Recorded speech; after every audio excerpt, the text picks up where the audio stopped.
So this is the one-point compactification of R. Essentially, the only open set that has infinity in it is the whole space. So if you start with an arbitrary open cover of this whole space right here, well, this whole space has to be one of the sets in that cover because you've got to cover this guy, right? It's the same idea here. Because you're trying to cover the whole space X, the 0 has to be covered, and there's only one set that covers 0, which is the whole entire space. Because, you know, A has to be at least 0, so if A is bigger than 0, then you're not going to cover 0. And the only half-open interval that's covering 0 is the whole space. You see my point? Yeah, Zane? So could you kind of generalize that and say if you have a set X and you only have one open set that contains that point, that space will always be compact? Exactly. That's exactly right. And there will always be one open set that contains any point because the whole entire space is always open. Okay. But yeah, if there's any point in your set that is only covered by capital X and no other sets have that point in it, no other sets from the topology have that point in it, then that space is guaranteed to be compact. Definitely. Okay. Also, any finite set is always guaranteed to be compact, right? And that's a useful fact as well.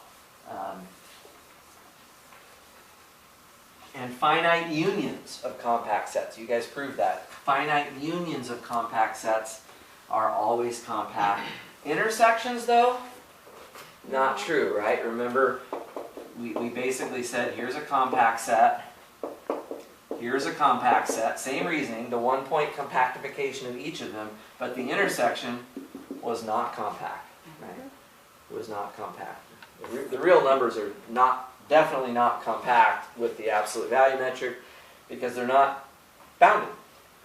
The real numbers, they're closed within themselves, of course, but they're not bounded. The reals are not bounded, so therefore not compact. But each of these is compact. And they say, well, wait a minute, these aren't bounded either. These are bigger. But the Heine-Borel theorem does not apply to these because I've now changed the topology. I've thrown in this weird infinity point, and my open sets are now different. See what I mean? So that's kind of the idea. Okay. Any other follow-up comments or questions on that example? Okay, shall we do one more? Okay, let's do one more example here. Now this one is going to be a little weird. Just going to tell you that right now. I've been meaning to talk about this, but I never seem to find a time to get around to it. So today I'm going to get around to it. So I'm going to define C0 to be the open interval from 0 to 1. The closed interval from 0 to 1. Then I'm going to define C1 to be the closed interval from 0 to 1/3 union with the closed interval from 2/3 to 1. Okay? Oh, you already know I'm going with this. Okay. Yeah, I never had a chance. I wanted to talk more about this. What I'm doing is I just took out the middle third of the closed interval 0, 1. Okay, I'm going to do it again to each of these two parts. So I'm going to keep 0 to 1/9 union with 2/9 to 3/9, which is 1/3, and then union, I'm going to go from 2/3 to 7/9, union 8/9 to 1. Okay, and we just kind of keep going like that, and you form this infinite process this way. So in a sense, I'm trying to decide which way is the easiest way to do it. Because you can also describe it just in terms of what the complement is. So maybe I should do that. So this set C1 is really just the closed interval 0, 1 with the middle interval from 1/3 to 2/3 taken out of it, right?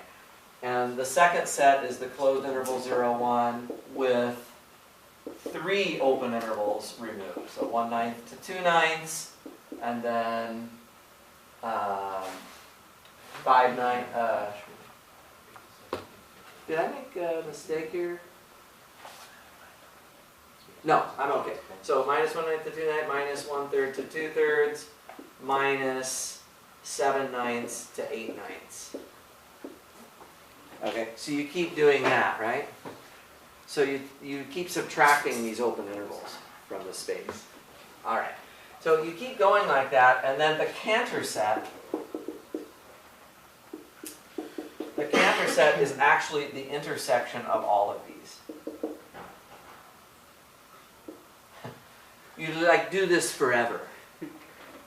Now, just to be clear about this intersection, I just want to note that each set in the process is contained inside of the one before it. It goes forever this way, right? But the intersection of all of them is clearly not empty because you have, for example, 0 and 1 never get taken out, right? And you've got, 1/3 and 2/3 never get taken out, and things like that. So the question is the Cantor set, let me just call this script C. Script C. So the question is script C compact? This is a very interesting set, by the way. It has some very interesting properties.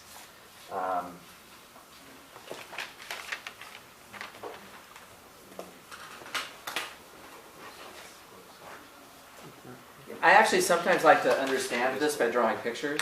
So I'll do things like I'll draw like here's the whole interval from 0 to 1, right? And then so that's C0, and then for C1 we would just go from 0 to 1/3, and then from 2/3 to 1. That's a picture of what C1 looks like.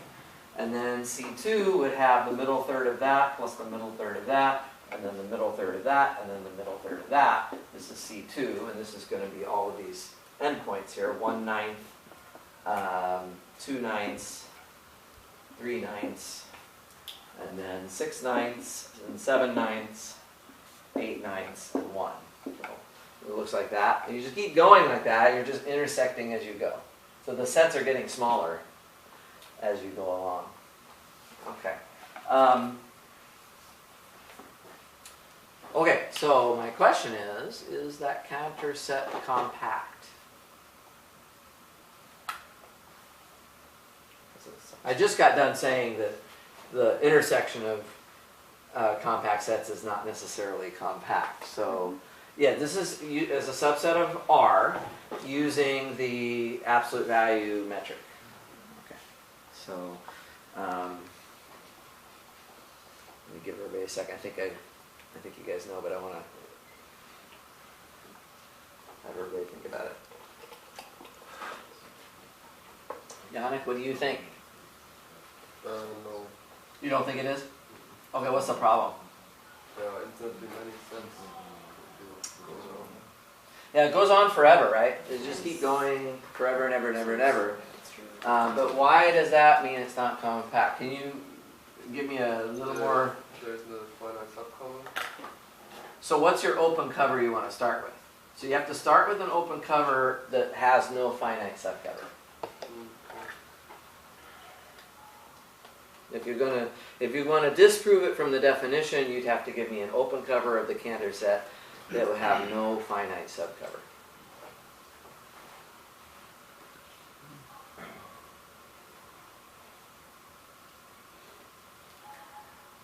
Anybody else have any thoughts?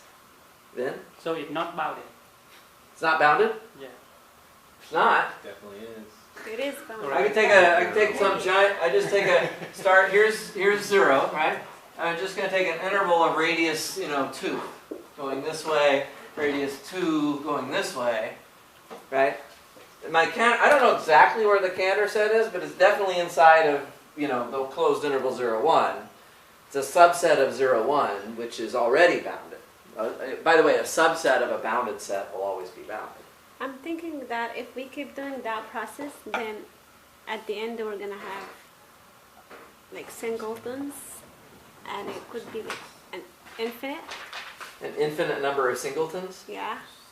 Okay, so what's you So want when to we're give? using the absolute value topology, then singletons are not closed. No, wait a minute. Or actually, singletons are closed with any Because topology. right? Well, in a T1 space. In a T1 space, singletons are closed. In fact, that's one thing we proved. A space is T1 if and only if singletons are closed. Now, in this case, this is T1. In fact, this is Hausdorff. Because, guys, you're using this, right? This is your underlying topological space, and it is therefore a metric space. If I'm talking about absolute value metric, then this is definitely a metric space. Metric spaces are always, well, you guys are going to prove it for the final, they're always regular. Regular implies T1, for example, right? And in fact, it's quite standard fact, right? So, therefore, in this context, singletons are closed. You are right about that. So they're closed, but I think they're infinite. There's No. infinitely many of them?